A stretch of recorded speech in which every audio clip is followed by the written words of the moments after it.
get started, I want to please ask if everybody could silent their cell phones, please. Thank you.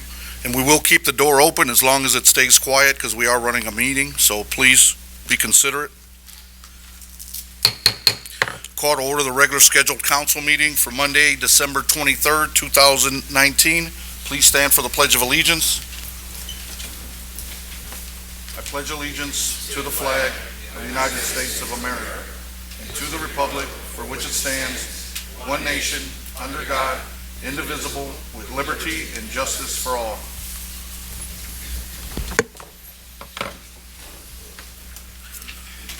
Clerk Santos, roll call, please. First District Councilwoman Myrna Maldonado. Present. Third District Councilwoman Brenda Walker. Present. Fourth District Councilwoman Christine Vasquez. Present. Fifth District Councilman Robert Garcia. Present. Sixth District Councilwoman Gilda Orange. Present. Councilman at Large Richard Medina. Present. Councilman at Large Emiliano Perez. Present. Councilman at Large Kenneth Monroe. Present. Council President Lenny Francisci. Present. The minutes will be read at the next meeting.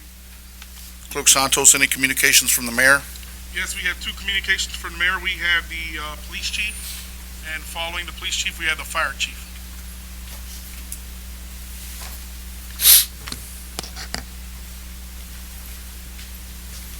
Good evening, Council. Chief Hector Rosario, East Chicago Police Department. Jose Rivera, Deputy Chief, East Chicago Police Department. Basically, I'm just here to kind of expel the rumors that were on Facebook about us leaving the streets unmanned, running with less manpower according to our new shift change that's coming up. That's totally false. You're going to have the same amount of officers as you do now, if not more, because on Wednesday we incorporated a training day. They're running they were on a 4 and 2, they're going to a 5 and 2 now. That Wednesday we'll have all three shifts working, all three groups will be working.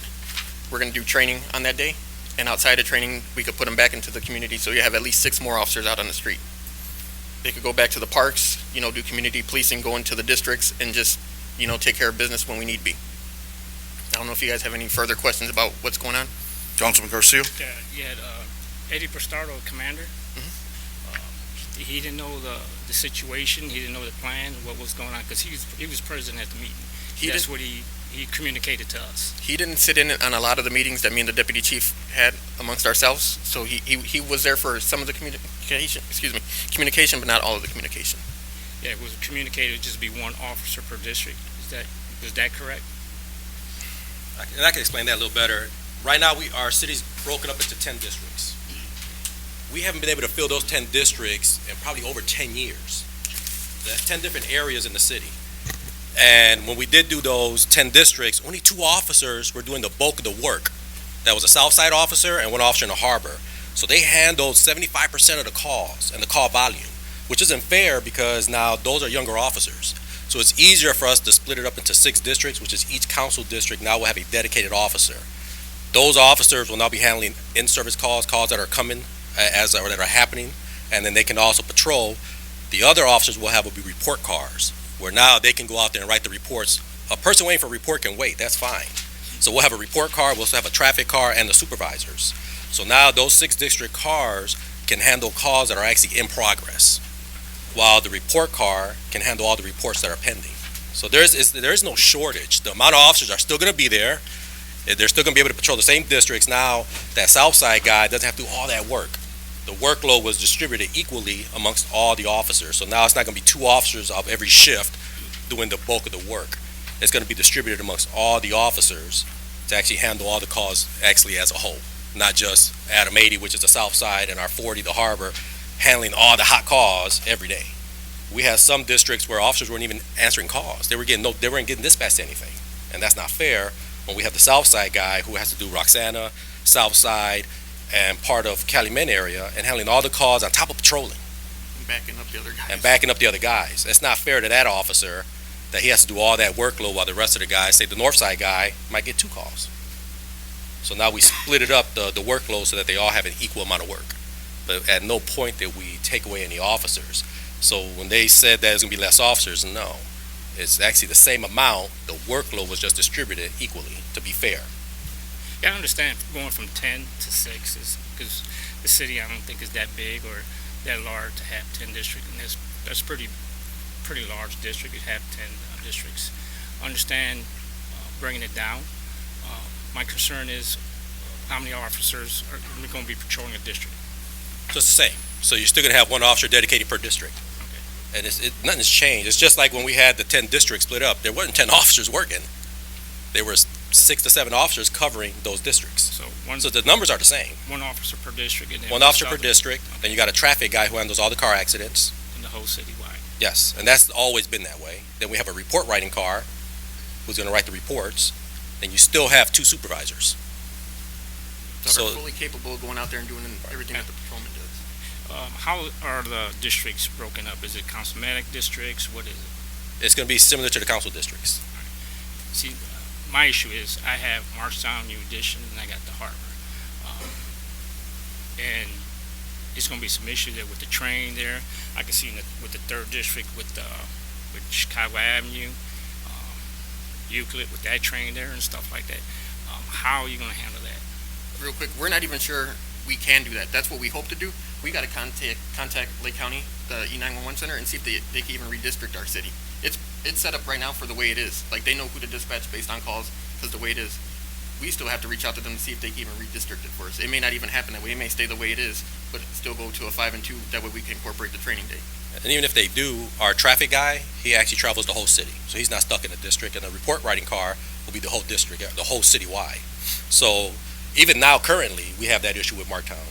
The harbor officers still have an issue getting over there because of trains. So that redistricting isn't going to stop that. I mean, that's a problem that we can't control. But that doesn't mean that a guy from the other side of town can't answer that call. You're not dedicated. If you're trained and you can't make it to your call, that doesn't mean that person waits. We'll send the officer from the other side of town to go there to go around the train. Yeah. So it's nothing new that we haven't already been doing or dealing with. My issue that I see, we have multiple calls, when there's stuff going on in the city. There might be something going on in the Harbor, north, south, south side. How's that handled with coverage? Because you won't take that one officer out that district. I mean, he's going to be at a call, so. It's the same now. So say like now when the south side guy's busy, if there's a call on the south side, that doesn't mean they don't get the service. That means now the north side guy or the west Cal guy has to go there. So the same thing happens now. If District 6 officer is busy, then District 5, 4, 3, we can still send any officer there. They're not restricted. And the same thing with the supervisor, the traffic guy, and the report writing car. Anybody can handle a call. You're not, just because you're assigned that district doesn't mean you handle every single call, and if you're busy, that now the citizen has to wait. No, any available officer can handle any call that's for service. So we're not going to just make people wait. Yeah. And that's just like we handle it now. Yeah, I understand that. You say you're going to call another officer from another district. Right. Help cover. Then that area is going to be not covered. That happens now, though. We can't control that now. I mean, that happens like right now. There's a call on the south side, and we have to have now another call comes in. Well, we have to leave another district. It's just what happens now. Well, it sounds like you need more officers. And I'm believe me, it's not like we're not hiring them. I hire them back to back. I'm going to open it up January 6th. I think I opened the hiring process up again. I just hired 12, so I'm getting the numbers back up. One of the other things that concerned me was that if most of your older officers took the weekends, most of all your younger officers are not going to see a weekend off all year.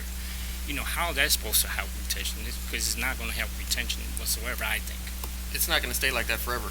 You figure I got guys on the drop program. My veteran guys are on the drop program that are getting ready to leave.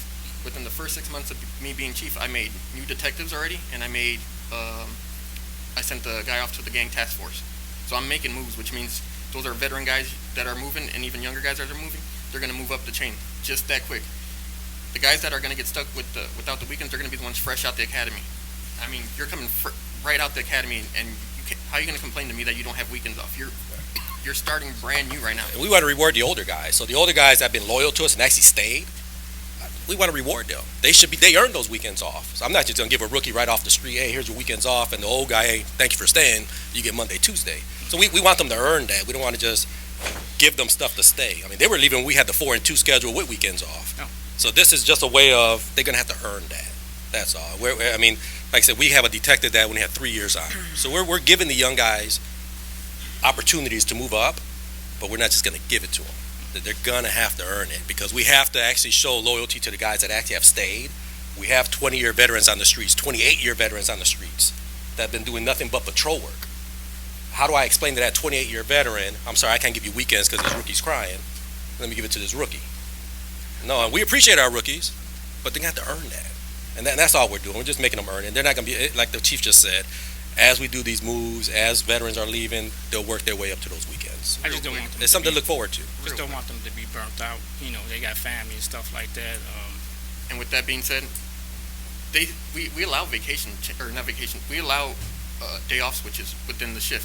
If me and Jose are on the same shift, and he's got the weekends and I don't, I can say, hey, you mind switching one of the weekends with me? As long as it's within the same pay period and the same shift, they could do it. But they got to realize the minute that I tell him to work for me and he doesn't show up, now that supervisor scrambling to get overtime, they're done. They're not going to switch again. I'm not going to put the community in that predicament, and I'm not putting the shift in that predicament to scramble for overtime. But if they do it and everything runs smooth, I have no problem with them switching, as long as it's in the same pay period and the same shift. Councilman Perez. Chief, Deputy Chief, good evening. Thank you guys for what you do. I know it's a difficult task out there today in public safety to just maintain what you got. My question is, how many sworn officers do you have right now? 87. 87, and you are budgeted for 99? 99, yes. 99, so we are, Of those 87, 12 of them I just hired. 5 are going to start the training program, and the other half are going to the academy. They still have to go to the academy. so then you've got 70 that are sworn to... That are working the streets That are working by the streets. themselves, yes. You got 70. More or less, yes. And I know that this problem preceded you guys. There's no fault here. We've always had this continuum of we'd hire 20 cops and 15 would leave, right? So I just wanted to get that number from you guys. So we are at 87 total, 87 total, but 70 on the streets right more or now. less, yes. For possibly, 8-9 months? Not even. Well, like I said, half of them got to do the academy. It's a 15-week process at the academy. Then they got to come back and do field training. The other ones are going to start their field training January 6th, I believe it is. They Yeah. start their field training. So that's more or less the 14-week process, so to say. And then they'll get cut loose and be by themselves after that. So would you say June you'd be up at the full 72? More or less. Springtime? Thank you. Councilman Garcia. Yeah, Mr. President. Yeah, one of the ways, like for the older guys that've been here 20 years or more, one of the ways to reward them is upping their perf, you know, and that's one of the things that we try to hear on this council. But that's one of the things that we could reward the older guys is with that. Please take a look at the way that schedule, if it's rotating. I think it'd be a lot better, but take a good look at that. You want to burn these guys out at an early age, and they start looking to go somewhere else, even though they're going to start looking because the benefits here are not that good. Just to touch on that, I spoke to the deputy chief about that today. This is like the inaugural run that we're doing this. Like, it's the first trial run of it, you know? We haven't done it before. Next year, I could say, you want to what, everyone's name gets put into a hat, and whoever draws it is going to get their weekends. We could do it that way. Or I said we could do it by productivity. The guys that are out there producing, because believe me, they're still working, but they're not working like they used to work. Put it that way. The numbers ain't showing, you know, the traffic stops and the arrests and all that. You want your weekends off? Go out there and produce them. And I'll pick the top 5, top 6 per shift, and those are going to be my weekend guys. That way, you know, I can get them back out there and working again. Yeah, I thank you guys for coming. I really appreciate it. I just, in the future, if there's just keep us abreast of what's going on. I think that's the miscommunication that end up happening. Just keep abreast of us, of what's going on, and I think it'd be a lot smoother. And I don't know if you have my number, but I'll give you my cell phone number. I have yet to receive a call from you. My office hasn't received a call from you. I haven't been, no messages. But if ever a problem, please reach out to me. No, I'll call you with no problem, but the invitation went to you guys to come to that public safety meeting, and nobody came. He was on vacation, but we also have a merit board meeting. Our merit board deals with promotion, discipline, and hiring. I had to pick and choose which one to go to. That's the one I'm going to go to because we're in the middle of hiring, middle of promotional tests, and also in some discipline that we have to do. So that was more important. It's just 2 of us. So he was on vacation. I chose to go to the merit board, which is held in our building. So that's why I chose to go to that one. I couldn't do both at the same time. They're at the same exact time. So there was no way I was ever going to be able to How make many it. commanders do you have? What's that? How many commanders do you have? We have 2. One of them kind of came? did. Bastardo, I would say but- Bastardo did, yeah. But he wasn't involved in the Okay, day-to-day stuff thank that you. we do. Councilman Monroe. Yeah, I got one question from Councilman Perez that he asked you guys. We down to 70, and we should have 91, if my math is correct, 99. I didn't make sure. So we 29 short in the police force? Officially, we have 87. Not counting the ones that want to train in now. You can't, how can you not count them? Yeah, but they're getting paid. They're getting paid, they're on the payroll, they're Yeah. there. Damn, well, that's what I'm trying to say. It still ain't on the street. Okay. That's all. Councilman Medina? Chief, you okay? What is the main reason of why we're going to this new type of schedule? To incorporate that training day. Last year, and the years prior to that, especially more so, early this year, we were put on notice by the Indiana Law Enforcement Academy that 20-plus officers didn't have their mandated training done. They were going to revoke their police powers, so they couldn't be police officers anymore because they didn't complete their training. Like I said, this happened in the past, but more so now under my watch, I'm not going to go down that road again. So now with the training day on Wednesday, like I said, they come in, they could do their training, we get it all out the way early in the year. Then in the summertime, I could put them out, do extra patrols with them, and do what I got to do. Because now I was paying them overtime to do training that they should have done initially in the first place. They're playing catch up. They're doing this year's training for last year, and now they got to try to catch up for this year as well. Wasn't most of that training left to the individual officer to keep up on his own? That's their responsibility, yes. Do we currently have a training officer? Yes, we do. Okay. My concerns are retention. How many officers have we lost in the last 3 years? 3 years, I couldn't give you a number. I honestly don't know. Guesstimate, 20? Maybe. And just my opinion, now with this new type of schedule, we're probably going to lose 20 within the next year alone. I've worked in both public and private sectors. Now, when I went to go work at a job where it's 5 and 2, as you gentlemen are imposing, that was something I understood going into that job. But when I worked on the PD for over 20 years, I was on that 4 and 2. And that was part of me staying in East Chicago, was because of the benefits that we used to have, because of the scheduling, because of the vacation. It was fair. It was a fair program because it revolved the off days, and the young officers, old officers, we all had a chance to have weekends off. Have weekends off to spend with our families, and etc. I think that going to a 5 and 2, we're gonna lose even more officers. I've worked the areas before. You're going to 6 areas. At the end of the shift, you deal with the manpower that you have. And if we're going to continue making changes like this, we're going to keep losing officers. We're not going to have enough to cover the 6 districts. And for what I hear is that oftentimes that's what it is currently, even with calling it 10 areas or 6 areas. That's just my opinion, and I hope that your system works, but I think we're going to continue being a revolving door for these officers. Any other questions for the chief, deputy chief? Thank you. You're done then?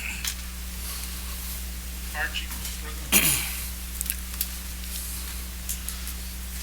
President. Good evening, council members. I'd like to call Professional Firefighters Union of Indiana State President Tom Hannafy to speak. Thank you, Chief.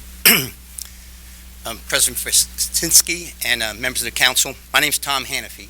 I'm the president of Professional Firefighters Union of Indiana. I'm a 39-year veteran firefighter, currently active. And I came into that, the Mayor Copeland got a hold of me, gave me a call.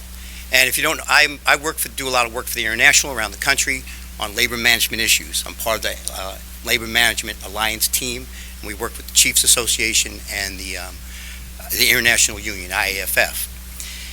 And I've had some success, and I've had some failures, but that's the process. And Mayor Copeland got hold of me, heard of me, and I've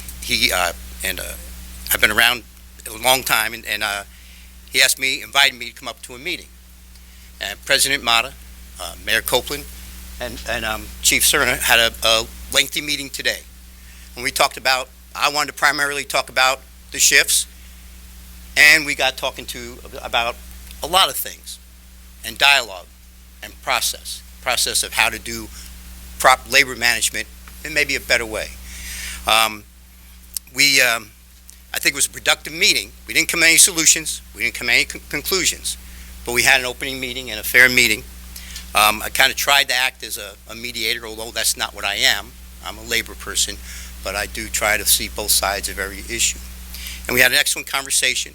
We talked about the future and how we can do business better, and possibly, and the chief and the mayor, but the chief mostly, agreed to meet with President Mata between now and the end of the year, next 7 days, to sit down and review the new schedule and see if we can make things work better for the men and women of the East Chicago Fire Department.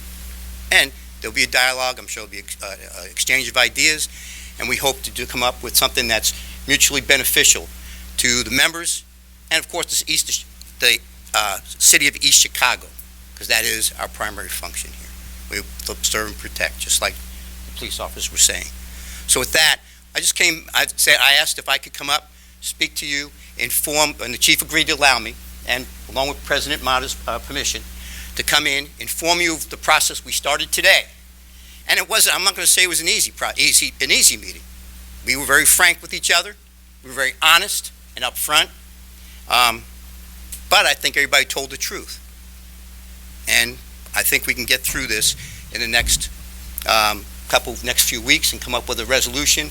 The Chief Cerna seemed very open to talking it through and working with President Mata. And I'm happy to come back, if they ask, if invited, come back and talk through it and look at different ways to look back. Obviously, I think most of my members want to go back to the old schedule, but we want to talk it through and see how to get there and how we can come up with something mutual agreement and get through this. So with that, I just thought I'd come and report. I hope you don't mind, and with the chief's invitation and President Mata's permission, I was able to do that. Chief, thank you. Thank you.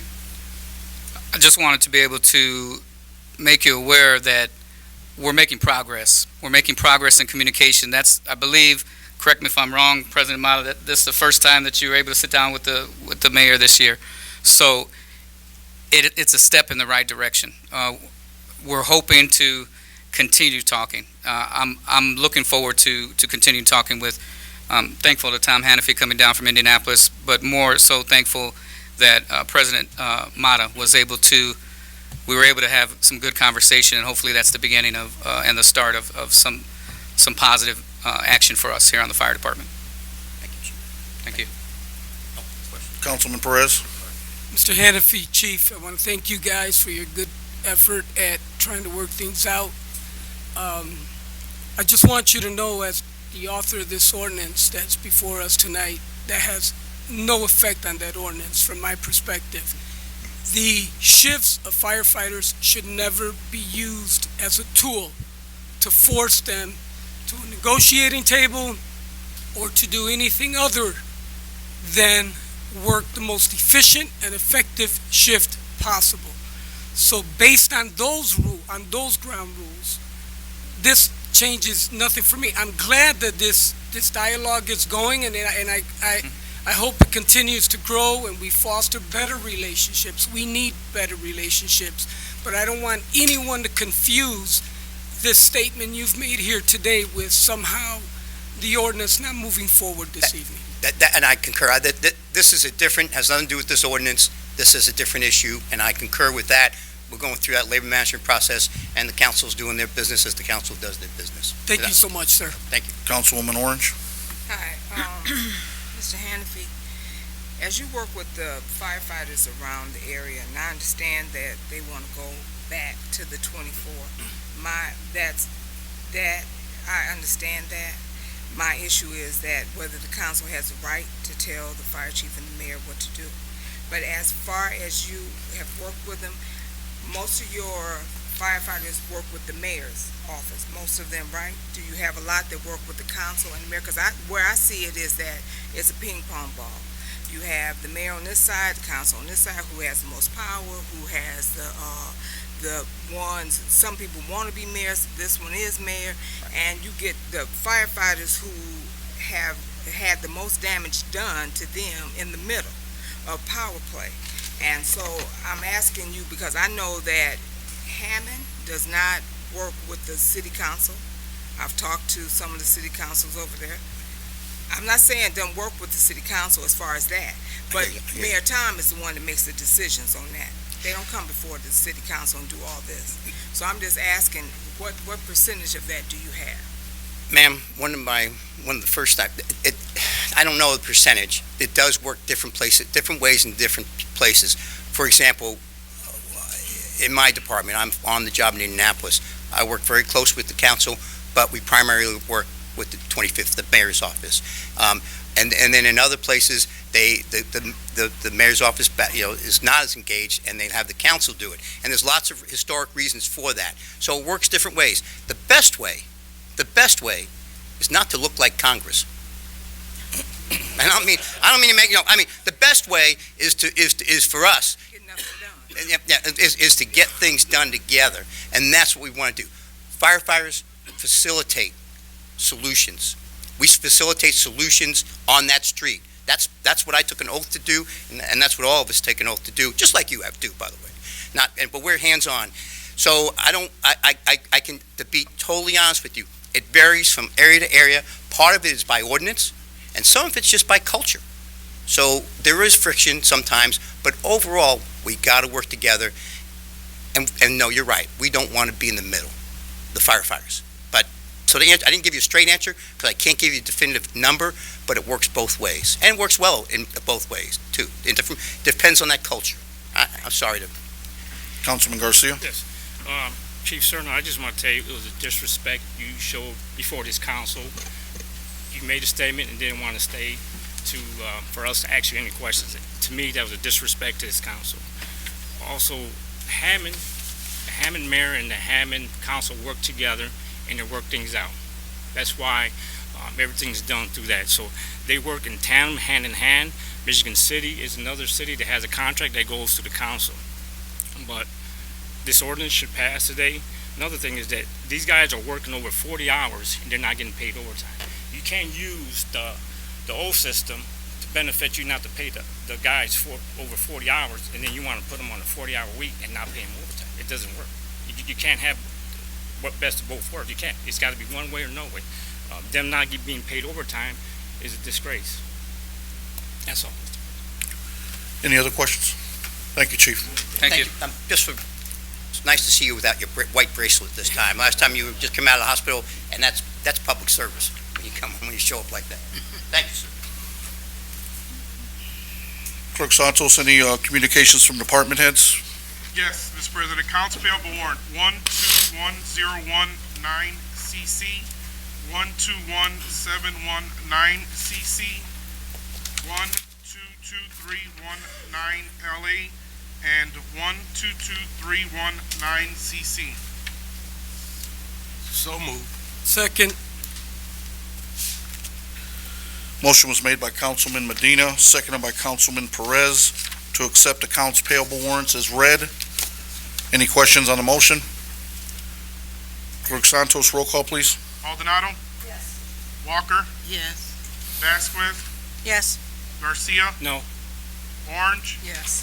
Medina. Yes. Perez. Yes. Monroe. Yes. Franciski. Yes. Payroll warrant, bi-weekly, 121319, and payroll warrant miscellaneous, 122019. So moved, Mr. President. Second.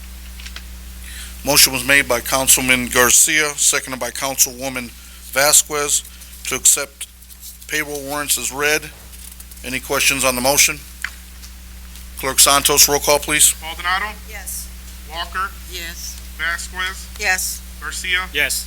Orange, Yes. Medina, Yes. Perez, Yes. Monroe, Yes. Franciski. Yes. Encumbered appropriations, balance available year-end 2019. So moved, Mr. President. Second. Motion was made by Councilman Garcia, seconded by Councilman Monroe. Councilman Garcia? No, Yeah, Val is here. Val, Hello. does this mean that these, they're gonna be on warrants next year? Yes, these are appeals that were opened this year, And usually the reason we encumber them because the departments, for whatever reason, they haven't been invoiced yet. So they're open. So then the departments tell us, can we keep these open? Because the companies or whoever the person is going to invoice us. That's all, Mr. President. Any other questions for Val? Clerk Santos, roll call, please. Maldonado, Yes. Walker, Yes. Vasquez, Yes. Garcia, Yes. Orange, Yes. Medina, Yes. Perez, Yes. Monroe, Franciski. Yes. Okay, Do thank we you. have any committee reports? Moving on to board reports. Do we have any board reports? Clerk Santos, we got any ordinances on first reading? No, Mr. President.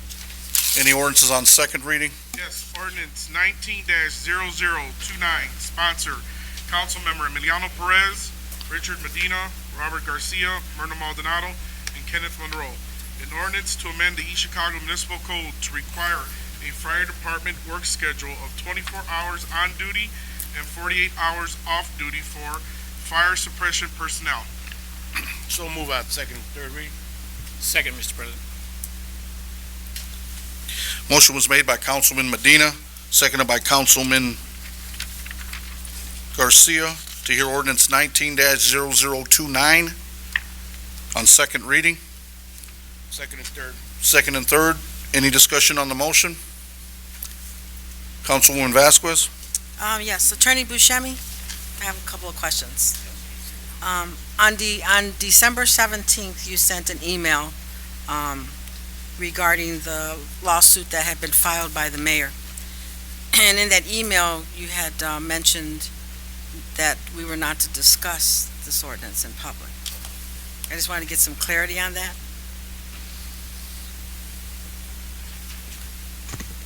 Councilwoman Vasquez, members of the council, and Mr. President, my advice to you was that in light of the fact that Mayor Copeland had filed suit against the city council with respect to its consideration of this ordinance, that anything related to the lawsuit should not be discussed by the council. So we won't, I won't, and I recommend that the council members not discuss any matters related to the lawsuit. However, 19-0029 is an item of your business at tonight's meeting, so you're free to discuss the ordinance itself. Okay, so are you stating that the language in the lawsuit doesn't pertain to what the ordinance is on the table? The lawsuit tonight? pertains to the ordinance, but the lawsuit is merely a pending lawsuit making a legal claim in court. No decision has been made in that matter. Right. And you have the ordinance as an item of business listed on your agenda this evening, and it's appropriate, if the council wishes to do so, to consider the matter that you have on the agenda. Okay. You also stated in that email that we would be scheduling an executive session. That didn't happen. We're going to do that at an appropriate time as soon as the holidays are completed. So I guess my thought is, we didn't schedule an executive session. I mean, if this is such an urgency right now, why didn't we have that executive session before we took it to second reading? Because the executive session, when it's held, will discuss the lawsuit. That's a different matter from the fact that you have the ordinance on the agenda as a matter of your business, the council's business tonight. But We'll schedule an executive session. I will recommend that the council schedule an executive session, which is a closed-door meeting to discuss the pending lawsuit at the appropriate time. There has been no need, Councilwoman Vasquez, for an executive session prior to today. So I know you're the attorney, you're the one with the legal degree, but it still pertains to the ordinance that's being considered tonight. The lawsuit does, that's correct. Yes. So to me, the discussion is the same. No, it's not. There's a claim in the lawsuit, and that lawsuit claim is merely pending at court at this particular time. No hearing has been scheduled on that particular lawsuit, and at the appropriate time, I will suggest that the council members conduct a closed-door executive session to discuss your legal position with respect to the lawsuit. But I'm not recommending at this time, if this is your question, if this is of any help, I'm not recommending at this time that the council delay consideration of the ordinance if you wish to act on it this evening. And I respect your opinion, and I would have considered it for second reading tonight only, because I think it is important. I think they both relate, even though one is just the lawsuit, or, I understand our accusations, but it's still, in my opinion, and I'm not the lawyer, I know, but I interpreted that it still relates to the ordinance. But thank you. Councilman Perez? Buscemi? I'm sorry. I just want to get clarity. I have an amendment to this ordinance. Would this be the appropriate time to introduce that amendment? Yes, if you have a proposed amendment, now that the ordinance has been moved for second and third reading, it is open for amendment if you wish to amend it. Thank you so much. Mr. President, I make a motion that we entertain Section 2, an amendment to include, there being an emergency for the immediate taking effect of this ordinance shall be effective upon its passage. Second, Mr. That President. means that this ordinance would go into effect immediately upon passage tonight. Second, Mr. President. Motion was made to amend ordinance 19-0029, seconded by Councilman Garcia. Any questions on the motion? Councilwoman Orange? Question for Mr. Buscemi. Mr. Buscemi? Yes. We have 4 council members that will be leaving at the end of the year. Are they involved in this lawsuit, and will they have to come back to that executive session? They would not. If any member of the council is ending his or her service and they're ending their term, and if that public office is held by a new council member as of the first of the year, those new council members are the individuals that would participate in the executive session. Does that answer your question? Yes, it does. Clerk Santos, roll call, please.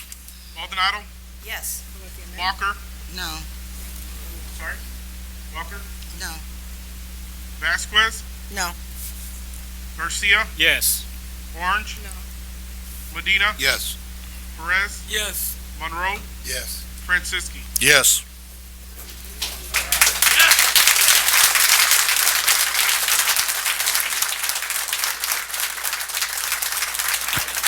Councilman Garcia?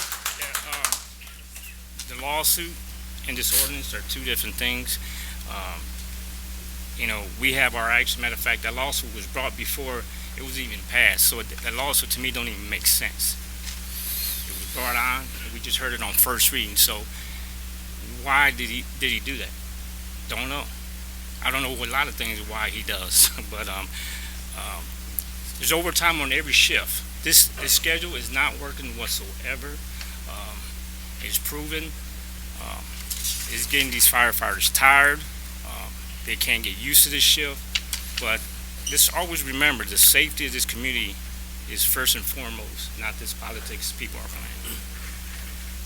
Mr. President, for clarification, I'm not sure whether this clarification is needed. The ordinance at this point is before the council on second and third reading now as amended. Correct. It still must be considered as amended by the council. Do I have a motion? So moved. We don't need a motion. Yep. We're on the table for. Oh, it's up? Okay. Roll call, please. Maldonado, Yes. Walker, No. Vasquez, No. No. Garcia, Yes. Orange, No. Medina, Yes. Perez, Yes. Monroe, Yes. Franciski. Yes.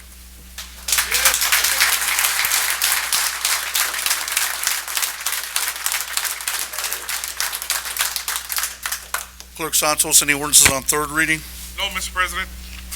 Do we have any resolution? Oh, excuse me, I'm sorry. Councilwoman Orange? Mr. President, Resolution 19-0015 was asked by Councilman Garcia to be put into the packet. I'm asking my colleagues not to bring it back off of the table at this time until we can get clarity on what information that can be given. our attorney said that he couldn't talk to the other attorney from the UEA because of the fact that there was a conflict of interest. We still have not gotten clarity on what can be given and what cannot. And until we get that information, I'm asking that it not be brought back off the table. Councilman Garcia. Mr. President, I'd like to make a motion to take off the table Resolution 19-0015.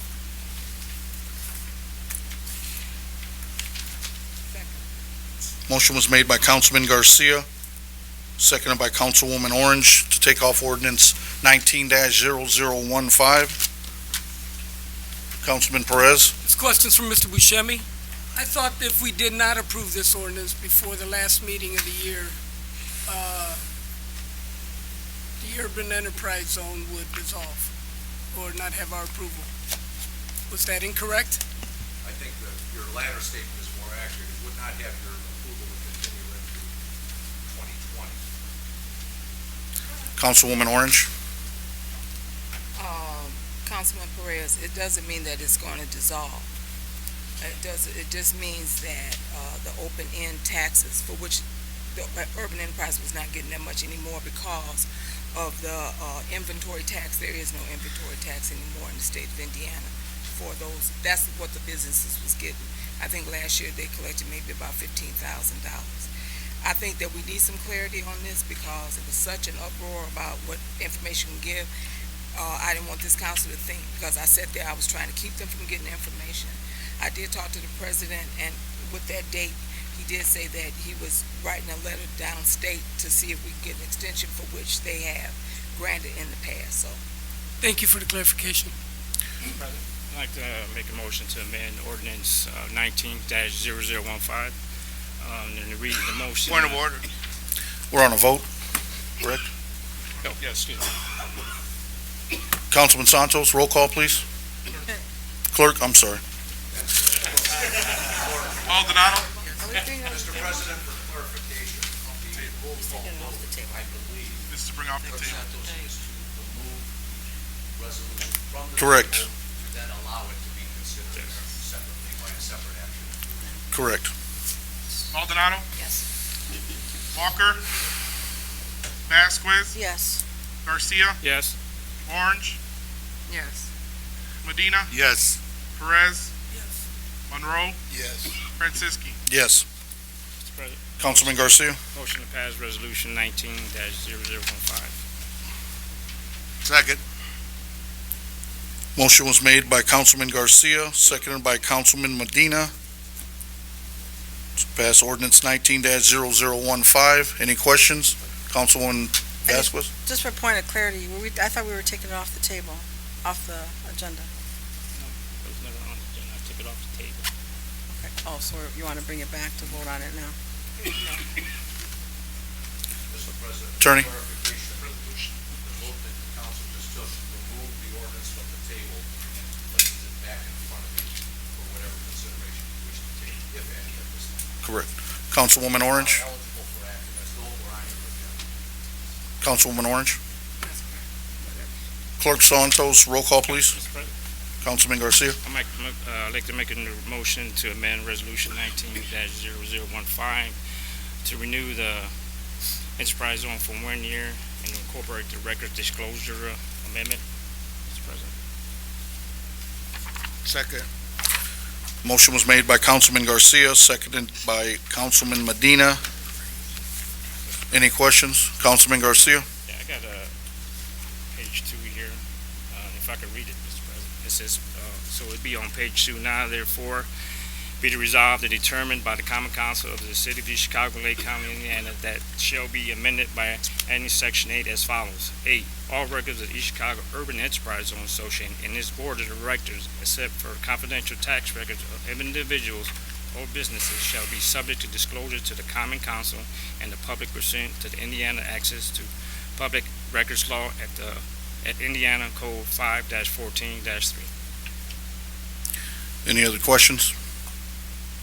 Councilwoman Vasquez? Yeah, I think I just want some point of clarity from Councilwoman Orange about the information you said that they were trying to get from the urban enterprise. Yes. So in this resolution was addressing It was not addressing that portion of it. That's something he amended it to, Councilman Garcia. It was not addressing that.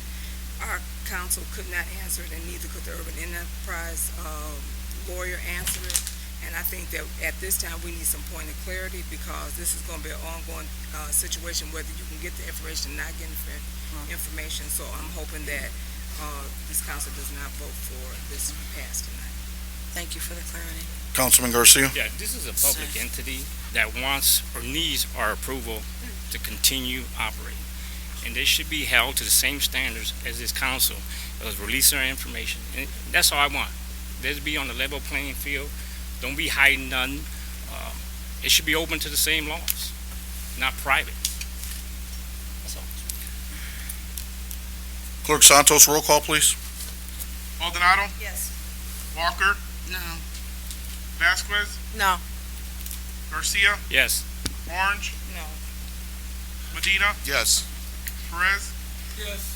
Monroe, Yes. Franciski. Yes.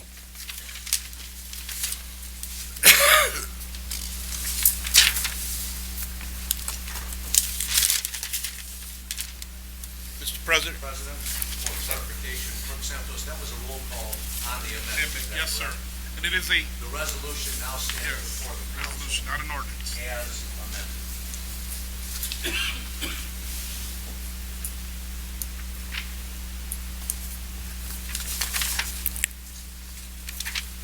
Councilman Santos, any ordinances on third reading? Point of order, Mr. President? Yes. So we need to adopt the resolution. Oh, I'm sorry, the resolution. Man, I'm all over the place right now. I can go back up there. Was there any resolutions? Let's go back. Maldonado, Yes. Walker, No. Vasquez, No. Garcia, Yes. Orange, No. Medina, Yes. Perez, Yes. Monroe, Yes. Franciski. Yes.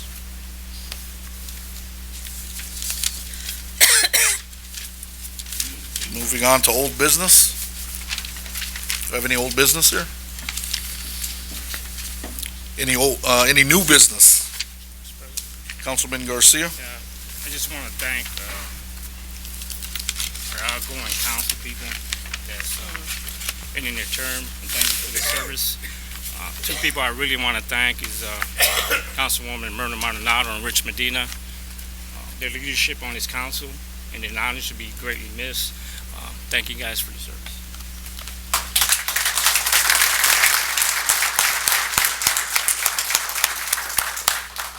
Councilman Medina? I thank you for those kind words, Councilman. I wish you all the best of luck. I, at this time, would just like to thank all the firefighters from our neighboring communities for coming out here and supporting our firefighters here in East Chicago. And hopefully, at no point in time, will our firefighters have to reciprocate that. Thank you all for helping us all out and supporting our fellow firefighters. Thank you.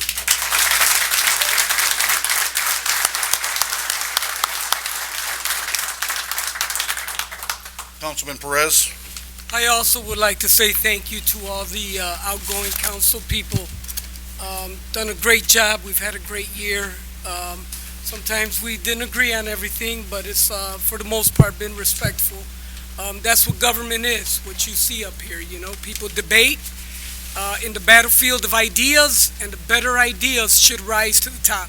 And you ought never be afraid to debate on the battlefield of ideas.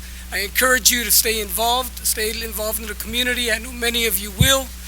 And Godspeed to you. God bless you all. Thank you so much. I appreciated the time I've spent with you.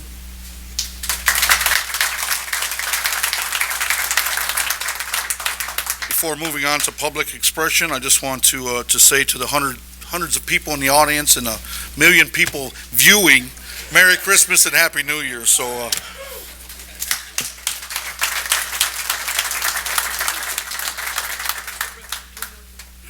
Mr. Buscemi, who would be the appropriate body to send a letter to the fire chief immediately that we expect that ordinance to be fulfilled, as it is declared an emergency, and is instructing him to change that schedule immediately?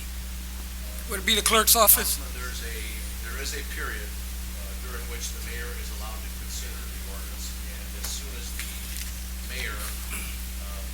period of time for consideration, and as soon as the council, if the council wishes to do so, takes action with respect to the mayor's action, then if the ordinance as amended is then legally in effect, the council may direct me as your legal counsel to direct correspondence to the fire chief if the ordinance becomes effective to implement it immediately. I would think that it's in effect tomorrow. If he wants to not be in effect, he would sign the veto. So I guess that's what I'm getting at. Since it is an emergency order in the ordinance, only a veto would be able to stop the emergency. That's correct. But the ordinance is not actually in effect as a law of the city at this particular moment. It still needs the mayor's approval or approval by the council over the mayor if he should choose to do so. So we have to wait to 10 days. At that point, yes. And then at that point, if you reach that point, it would be a law of the city, and it would be appropriate that you direct the department head to follow that law. Thank you so much. We're going to start the public expression. If you could please keep your comments to 3 minutes. First one we have is Pastor Douglas Sloss. You've signed a... Oh, I see. I was pastor. Come on, man. You be playing the games, man. Yeah, good evening. I don't normally do public expression because I don't like speaking in front of people. So I wrote something to condense my thoughts. A leader is defined as one who commands a group, organization, or a country. A good leader is one who is able to motivate a group or a team to achieve a common goal and possesses a combination of personality and leadership skills that make others want to follow them. The fire chief is absolutely a leader, and nobody can question that. The union president, my pastor, my military command, various captains and chiefs I've served under, these are all good leaders, and although I may not always agree with their decisions, I still follow them because I have confidence in them. They make too much money. They are lazy and don't do anything. They will bankrupt the city. They should be happy with what they have and are given. All these were statements that have been made by people who help govern the city. Since I've been on this job, I've almost been ran over twice. I've had ceilings fall on my head. I've suffered 2 herniated discs that I was fortunate to come back from, but I will be losing vacation time next year because of. People who defined maintaining slavery said because it will have a profound economic impact and therefore should be kept in place. The dehumanization and degradation of these ideas have been used by past leaders to facilitate some of the worst violations against people in history. This can be seen by the treatment of slaves as inferior, with Jews as being impure, and with immigrants as being both lazy and dangerous. Not to say that our struggle is on the same level as theirs, because it's not, but the tactics that were used against us were very similar to those used against them to justify their treatment. Every negative and false word that has been spoken has a psychological ruse to gain support with deceiving rhetoric. And those who are guilty typically display these traits. Avoidance, and although it is not 100% indicative, it does show that there is a problem that needs to be addressed. Excessive and unnecessary emotion when confronted with attempts to justify their actions. I urge the council to do the right thing and listen to the citizens, the workers, and the country whose attention is focused on us. Support police and fire, and let's make East Chicago great again. Thank you.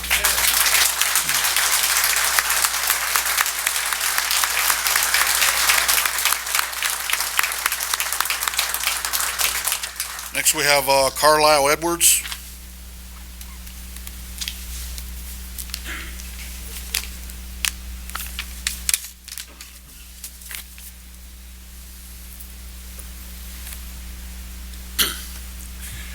And again, I'd like to thank you all for voting for the right thing for our firefighters who have served and protected us for too long without a contract. I'm heartened by the Indiana president's remarks, but I still won't hold my breath because things don't always happen right when it's the 11th hour. To begin with, we should not be standing here having to discuss the firefighter situation at all. You as a council should not have to do what you need to do to ensure they get what they deserve and what the citizens of East Chicago deserve. These men and women have been serving our needs, our community, with no lack of services for too long without a contract that has been fairly and equitably negotiated and in place in good faith. I've conducted research based on several university studies, fire associations, municipal fire departments, etc. The trend towards moving to 8-hour shifts has weakened, and many who have tested these shifts have moved back to either the traditional 24 or 48-hour shifts, with a growing number even moving towards 48, 96-hour shifts. The primary example used by the mayor and the fire chief is not only erroneous, as proved by the D.C. Fire Union representatives, but by the D.C. government as well.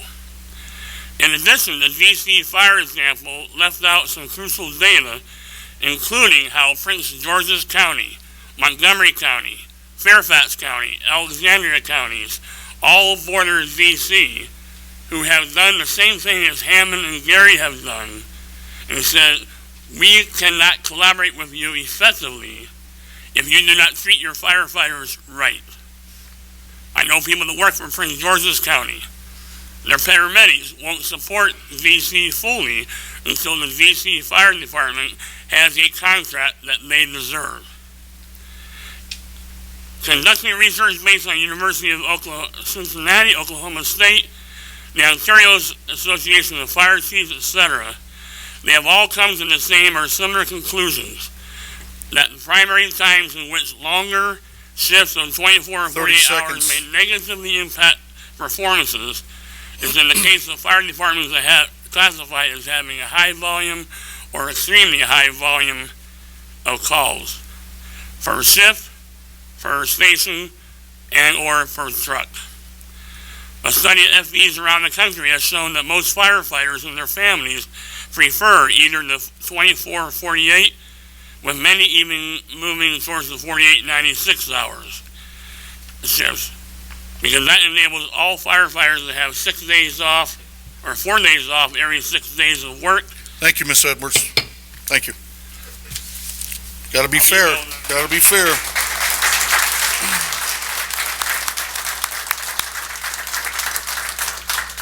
Next, we have Eddie Rivera.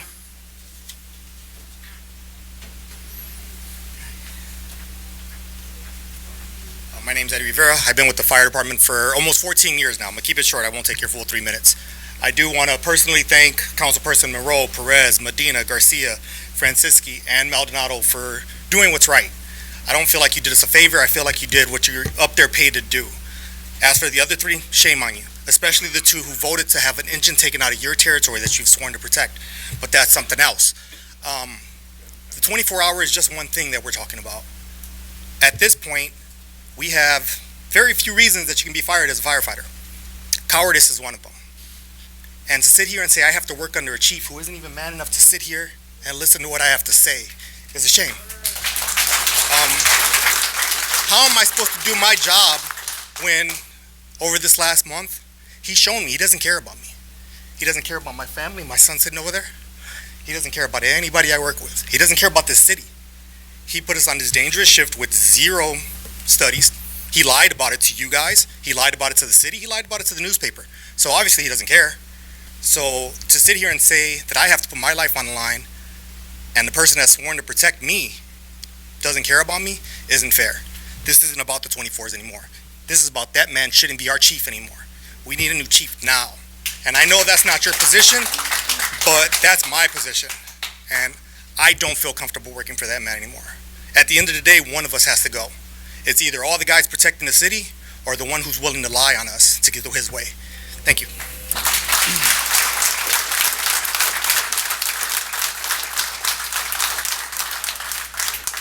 Next, we have John Aguilera.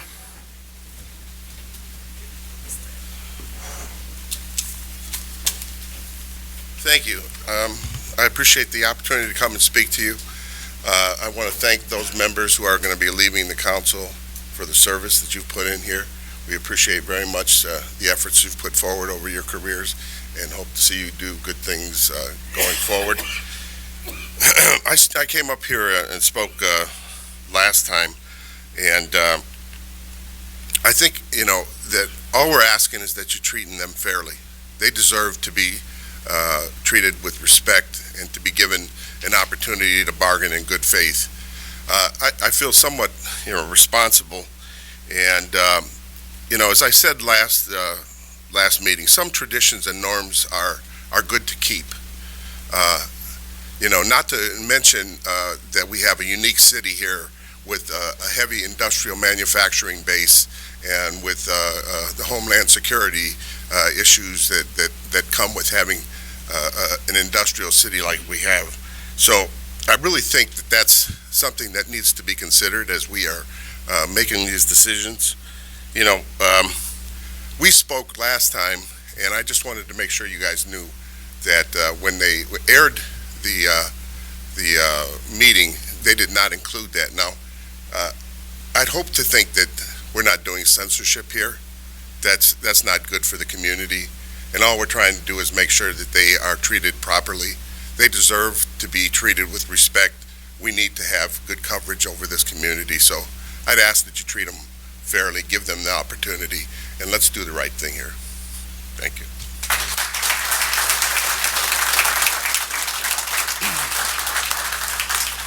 Next, we have Mrs. Dorothy Davis. Maybe she left. Oh, there she is. Not good at talking. My first time up here. I'm talking about the fire station in Calumet. We need the fire station. They have 2 up in East Chicago. No fire station in Calumet. They moved it. If it's money, let him get rid of the lights he done put all over the town. He promised to build Calumet up, and he tearing it down. That's all. Thank you.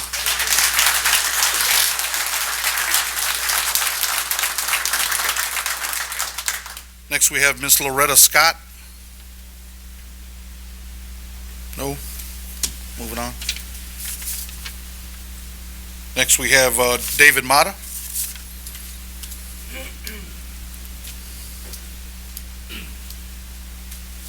Good evening, Council. Just first want to say I'm a little sick, so I apologize for all the coughing you've been hearing.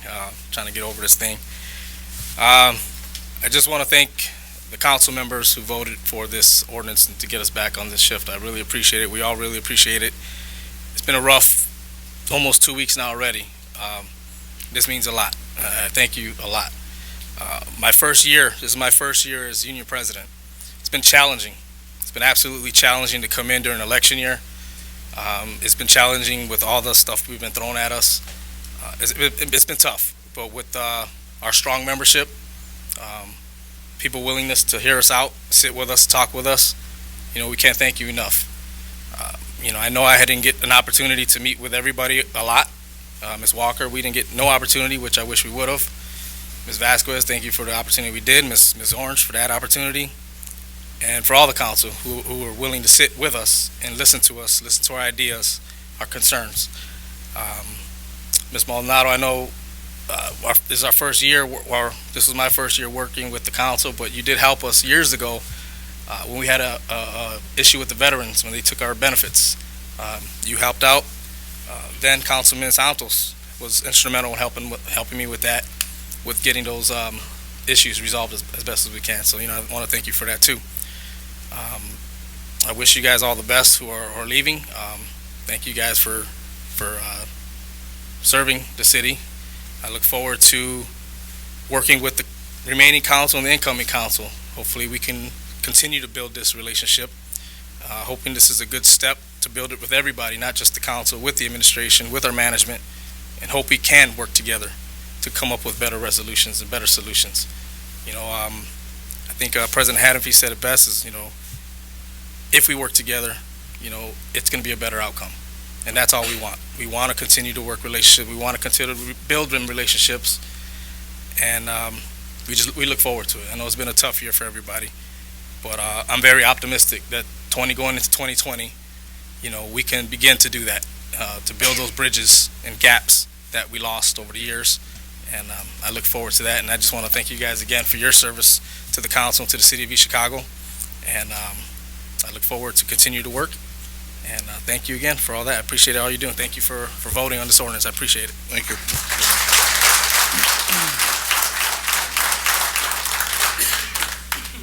Next, we have Michael Hall. Good evening. My name is Michael Hall. I'm the president of Hammond Firefighters, Local 556. Basically, I just wanted to clear up some things about how our council and mayor work.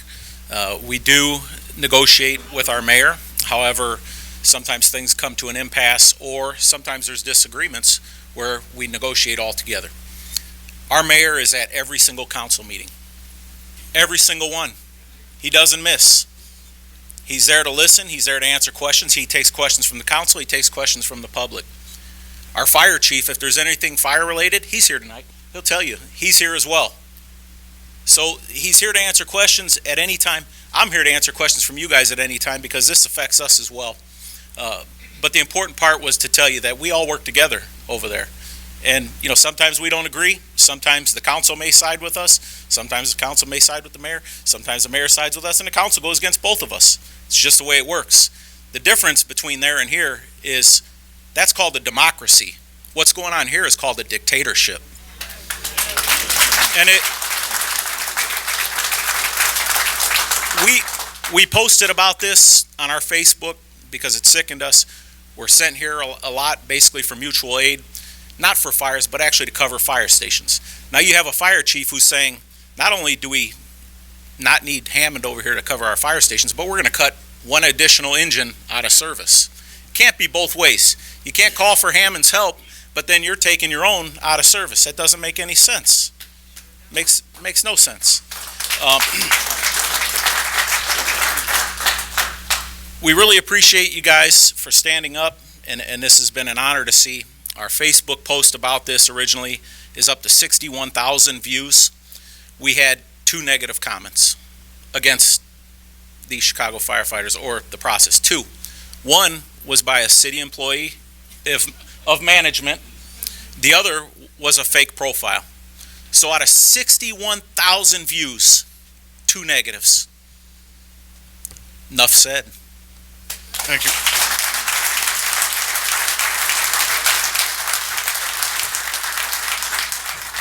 A motion to adjourn, please. So moved.